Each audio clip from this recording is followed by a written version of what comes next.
Hello friends, welcome back to my channel. So friends, आज की video में हम डिस्कस करेंगे about how to revise paper 13 in 5 days. So अगर आप लोग अपना जून 2025 का अटेम्प्ट देने वाले हो एंड आपको अपने लिमिटेड टाइम के अंदर अपने पेपर्स की रिवीजन करनी है, सो ये सीरीज आप लोगों के लिए बहुत ज़्यादा हेल्पफुल होगी। सो आज की वीडियो में हम पेपर नंबर 13 को 5 डेज के अंदर अंदर किस तरीके से कंप्लीट कर सके उसके बारे में डिस्कस करेंगे। सो अगर आप लोग जानना चाहते हो सो इस वीडियो को एंड तक देखना मत भूलना। So without wasting any time, let's start the video.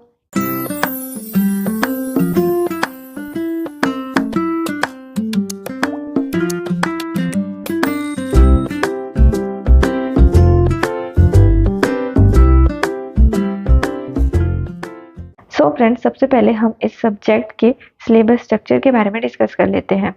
So paper number 13 that is corporate and economic laws में हमारे पास दो सेक्शंस हैं, section A and section B.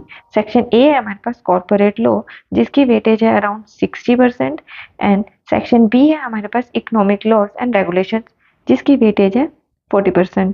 सो हम किसी को भी स्किप तो कर नहीं सकते हैं क्योंकि दोनों ही बहुत ज़्यादा इंपॉर्टेंट सेक्शंस है। एंड सेक्शन ए में हमारे पास आ जाता है कंपनीज एक्ट जिसकी वेटेज है 40%। Then insolvency and bankruptcy code 2016 जिसकी वेटेज है 10%। Then corporate governance and social responsibility and sustainability जिसकी वेटेज है हमारे पास 10%। सो फ्रेंड्स, अगर हम बात करें सेक्शन बी में हमारे पास कौन कौन से टॉपिक्स हैं, तो सबसे पहले हमारे पास सेबी रेगुलेशंस जिसकी वेटेज है हमारे पास 10%। देन कंपटीशन एक्ट जिसकी वेटेज है 5%। देन फेमा जिसकी वेटेज है 5%। Then laws and regulations related to banking sector and related to insurance sector दोनों की कंबाइंड वेटेज है 5%। देन हमारे पास है specific legal provisions related to MSME sector जिसकी वेटेज है 5%। Then laws and regulations related to cyber security and data privacy 5% weightage. And last है हमारे पास laws and regulations related to anti money laundering जिसकी weightage है 5%। ठीक है, सो ये तो हो गई हमारे पास स्ट्रक्चर की बात। अब हमें किस तरीके से प्रिपेयर करनी है। सो सबसे पहले हमें पेपर को 5 डेज के अकॉर्डिंग डिस्ट्रीब्यूट करना पड़ेगा कि हमें कौन सा कंटेंट कब प्रिपेयर करना है। तो सबसे पहले फर्स्ट डे के अकॉर्डिंग, और फर्स्ट डे में आपको सबसे पहले अपनी मैराथन कंप्लीट करनी है, जो भी मैराथन आप लोगों ने फॉलो करी होगी, या अगर नहीं करी है सो यूट्यूब पे बहुत सारी मैराथन्स अवेलेबल हैं।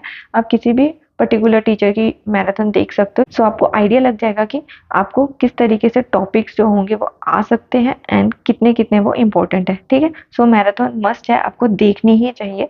सो सबसे पहले आप मैराथन कवर करोगे अपनी, उस दिन पे ही आपको अपना कॉर्पोरेट गवर्नेंस का टॉपिक और आईबीसी के टॉपिक को रिवाइज कर लेना है। देन सेकेंड डे पे आपको सेक्शन बी के सारे ही टॉपिक्स को कवर कर लेना है एंड एक बार सेक्शन बी के जितने भी माइंड मैप्स आपके पास होंगे उसे एक बार गो थ्रू कर लेना है। माइंड मैप्स बहुत ज़्यादा इंपॉर्टेंट होता है क्योंकि लास्ट डे जब हमारा एग्जाम स्टार्ट होता है तो उससे एक दिन पहले जो हम रिवाइज करते हैं वो बेसिकली माइंड मैप्स के थ्रू ही करते हैं। सो माइंड मैप्स को भी अगर हम अपने रिविजन के टाइम पे अपने पास रखेंगे रिविजन के लिए, सो लास्ट डे पे वो बहुत ज़्यादा हेल्पफुल होगा रिकॉल करने के लिए।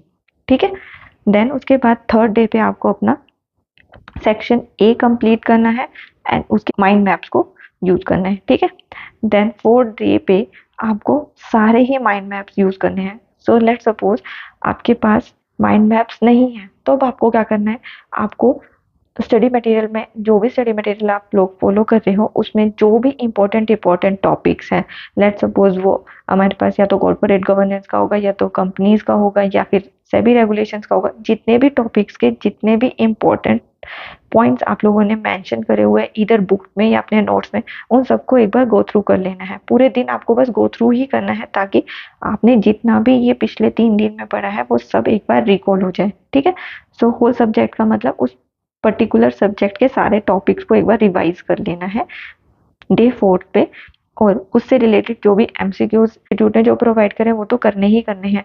फर्दर आपने जो भी यूज करे होंगे एमसीक्यूज आप उसे भी एक बार गो थ्रू कर सकते हो। देन लास्ट 5th डे पे आपको क्या करना है, मॉक पेपर्स यूज करने हैं एंड लास्ट पास्ट ईयर्स के जितने भी पेपर्स हैं वो सारे एक बार गो थ्रू कर लेने हैं। सो ये हो गया आपके 5 डेज का प्लान।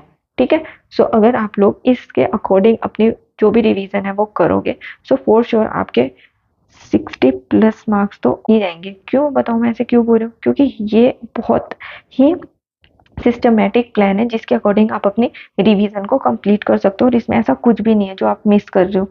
ठीक है, सो अगर आप लोग ये फॉलो करोगे तो आई होप आप लोगों के 60 क्या 70-80+ मार्क्स आ जाए एंड आप लोग अच्छे से उस पेपर को अटेम्प्ट कर सको। सो फ्रेंड्स, ये तो हो गई इस वीडियो की बात। सो अगर आपको इस वीडियो में कोई भी इशू है या कोई भी डाउट है देन आप वो मुझे कमेंट सेक्शन में पूछ सकते हो, मैं उससे रिलेटेड एक सेपरेट वीडियो आप लोगों के लिए अपलोड कर दूंगी। एंड फ्रेंड्स, होप आपको ये वीडियो अच्छी लगी होगी और हेल्पफुल लगी होगी। एंड अगर आपको ये वीडियो अच्छी लगी, हेल्पफुल लगी, तो इसे लाइक शेयर कमेंट करना मत भूलना and subscribe my channel for more updates.